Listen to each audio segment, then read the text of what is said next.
Captain Vijayakanth அண்ணா வந்து இறந்துட்டாருன்ற விஷயம் வந்து இப்ப கேள்விப்பட்டேன். ஆனா என்ன மன்னிச்சிடுங்க, முதல்ல என்ன மன்னிச்சிடுங்க. நான் சத்தியமா இந்த நேரத்துல நான் உங்க பக்கத்துல இருந்து உங்க முகத்தை ஒரு முறை பார்த்து ஒரு காலத்தொட்டு கும்பிட்டு அவங்க கூட இருந்திருக்கணும். நான் வெளிநாட்டுல இருந்தது என் தப்பு, என்ன மன்னிச்சிடுங்க. ஏன்னா நான் வந்து நல்லது செய்யறது வந்து சாதாரண விஷயம் இல்ல. எங்களை மாதிரி ஆளுங்க நல்லது செய்யறது சாதாரண விஷயம் இல்ல. எங்கேயோ ஒரு யாரோ யார்கிட்டயோ இந்த கத்துக்கிட்டு இருந்திருக்கணும். அது நான் உங்ககிட்ட நான் கத்துக்கிட்டேன், சத்தியமா சொல்றேன்.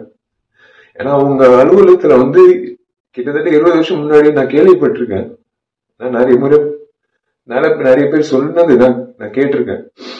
உங்க அலுவலகத்துக்கு யாராவது பசியோட வந்தா நீங்க வந்து சோறு போட்டு அனுப்புவீங்க. அதே தான் நான் வந்து நானும் செய்யணும் அப்படின்னு இறங்கினேன். அதே மாதிரி நீங்க எவ்வளவு உதவி பண்ணியிருக்கீங்க இந்த சமுதாயத்துக்கு.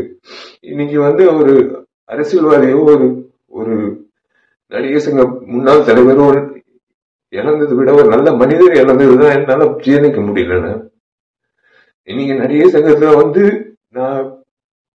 நாங்கெல்லாம் பொறுப்பேற்றதுக்கு அப்புறம் உங்களை வந்து சந்திக்கும் போது பிரேமலதா அம்மா சொன்ன ஒரே விஷயம் தான், நீங்க அந்த பதக்கத்தை மீட்டுட்டு எடுத்துட்டு வரும்போது உங்க வீட்டு நகை கூட வந்து அந்த அளவுக்கு நீங்க ஒரு ஒரு விஷயமாவே எடுத்துக்கல. நீங்க அந்த பத்திரத்தை அப்படியே ஒரு பொக்கிஷமா நீங்க வந்து உங்க லாக்கர்ல வச்சீங்கன்னு அம்மா அந்த அம்மா சொல்லும் போது நீங்க செஞ்ச உதவிகள், நீங்க செஞ்ச விஷயங்கள், இந்த நடிகர் சங்கத்துக்கு நீங்க நடத்தின அந்த நிர்வாகம், அரசியல்வாதியா நீங்க அவ்வளவு துணிவா நீங்க பேசின பேச்சு, உங்க செயல்பாடு, ஒரு நடிகனா நீங்க இவ்வளவு பேர் வாங்கியிருக்கீங்க.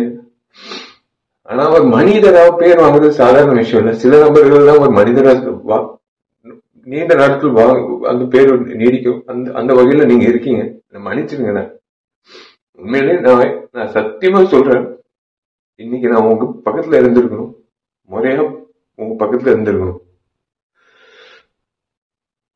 உங்க ஆத்ம சாந்தி அடையணும்.